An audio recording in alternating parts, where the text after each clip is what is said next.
Hi!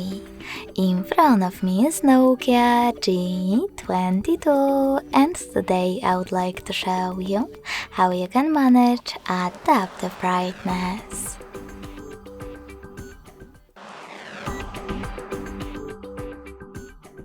First of all, go into Settings and tap on Display section after scrolling down.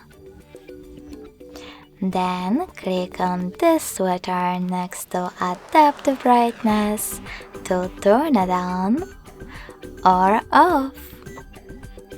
Thanks so much for watching. If you enjoyed this video, smash that like button, comment and subscribe. Bye!